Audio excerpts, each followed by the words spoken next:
नमस्कार दोस्तों, जैसलमेर व्लॉग का 5वां दिन की शुरुआत, वही सुबह का टाइम।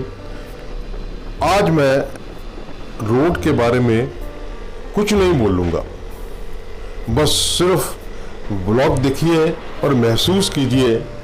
दोनों तरफ जहाँ तक नज़र जाती है, दोनों तरफ जहाँ तक नज़र जाती है, गोल्डन रेत और बीच में साफ सुथरी तारकोल की काली सड़क, और आप मोटरसाइकिल के ऊपर।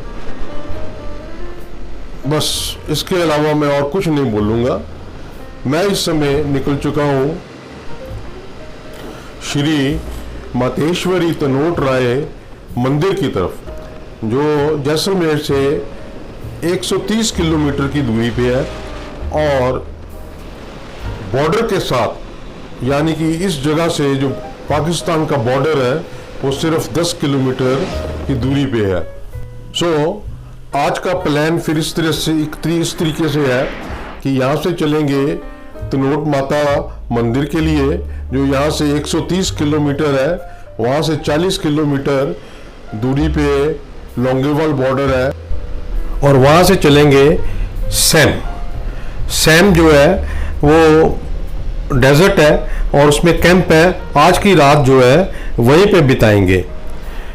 चलिए चलते हैं अभी माता मंदिर की तरफ।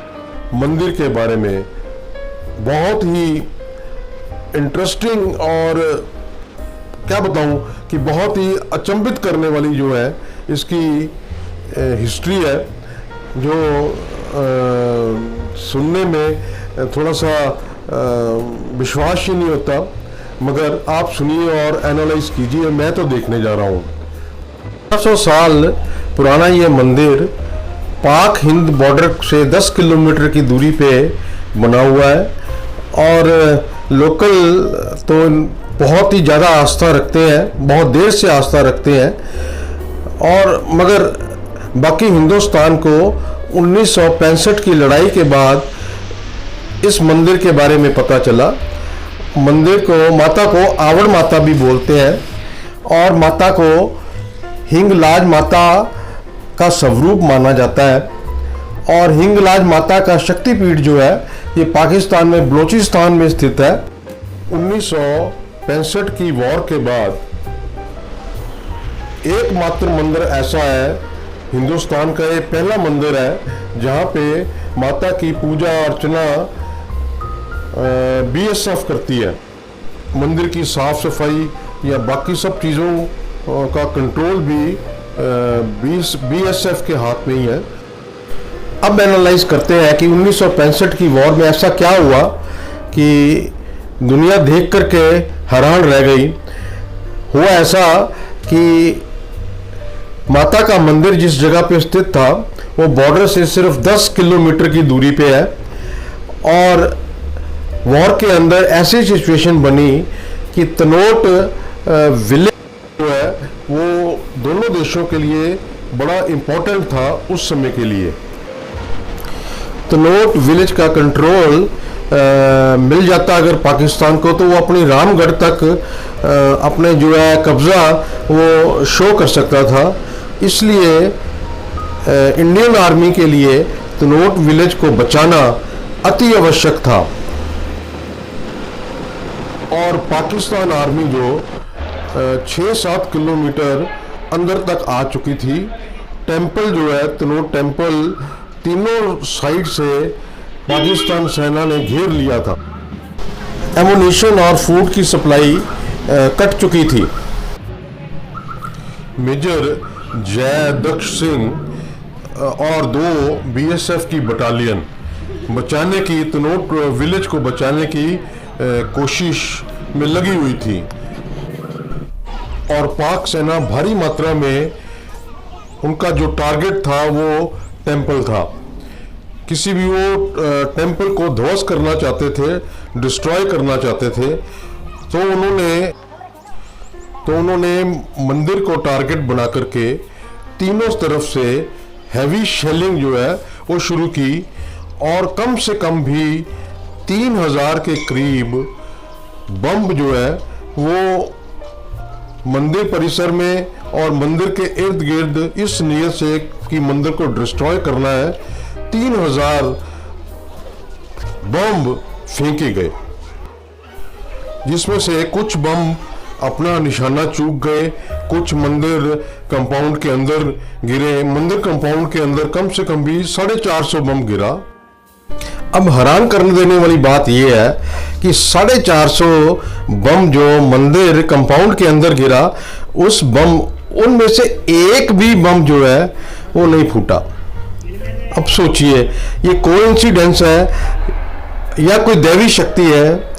अब ये आप एनालाइज कीजिए कि 450 बम में से एक बम भी जो है वो नहीं फूटा, और वो सभी बम इस समय मंदिर परिसर में बने म्यूजियम के अंदर लाइव कंडीशन के अंदर डिस्प्ले है।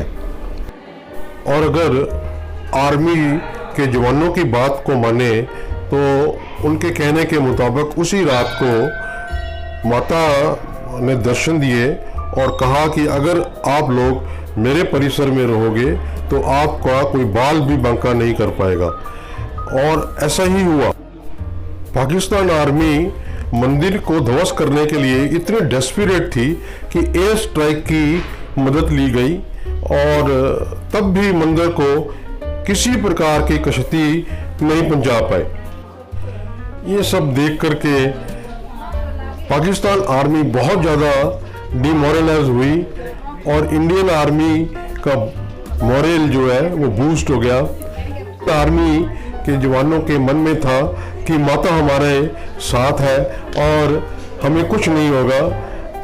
भले ही वो थोड़े ही संख्या में थे, मगर पाकिस्तान आर्मी को उन्होंने खदेड़ दिया और हजारों की तादाद में उनके जवान जो है, पाकिस्तान आर्मी के जवान मारे गए। और पाकिस्तान आर्मी जो है वो वापस चली गई उस जगह को छोड़ करके। और इसके बाद 1971 में फिर इस एरिया को टारगेट बनाया गया और इस एरिया में लोंगेवाल की बैटल हुई, जो कि वर्ल्ड फेमस बैटल है, और उसका श्रेय भी माता को ही जाता है। वो बैटल जीतने का श्रेय आर्मी ने माता को ही दिया। युद्ध के बाद इजाज़त मांगी गई पाकिस्तान जनरल के द्वारा, ब्रिगेडियर खान के द्वारा, कि मैं वो जगह देखना चाहता हूँ, वहाँ पे मंदिर को बचाने वाली क्या शक्ति है ये देखना चाहता हूँ। उस समय तो उनको मना कर दिया गया, मगर 2 या 3 साल के बाद इनको इजाज़त मिली तो वो पैदल चल करके 2 दिन की यात्रा पैदल करके मंदिर तक पहुँचे और दर्शन, माता के दर्शन किए और 4 चांदी के छत्र जो है वो उन्होंने भेंट किए, जो अभी भी डिस्प्ले में भगत जनों को दिखाने के लिए रखे हुए हैं। मंदिर की सुबह की शुरुआत सुबह 6 बजे होती है आरती के साथ, और बंद होने का समय 7 दिन 8 बजे, यानी कि सुबह 6 बजे से लेके 8 बजे तक मंदिर खुला रहता है। और सुबह 6 बजे आरती शुरू होती है और शाम को भी 6 बजे के करीब आरती का समय है। और इस समय पे आना बहुत ही अच्छा दृश्य देखने को मिलता है। इस समय पे आने पे मैं तो नहीं कर पाया। रहने के लिए बीएसएफ वालों की द्वारा संचालित एक सराय भी है, जहाँ पे non AC AC room available है, नो प्रॉफिट नो लॉस के ऊपर। और हल्का फुल्का खाने के लिए मेस या बाहर थोड़ा सा बाजार भी है, जो आराम के साथ एक दिन की ज़रूरत को पूरी कर सकता है। हर साल 16 दिसंबर को इस जगह पे लोंगेवाल शहीदों को याद किया जाता है और बहुत ही बड़ा मेला लगता है हर साल 16 दिसंबर को। अब इसके बाद चलेंगे, यहाँ पे खाना खाने के बाद चलेंगे लोंगेवाल बॉर्डर की ओर। नमस्कार।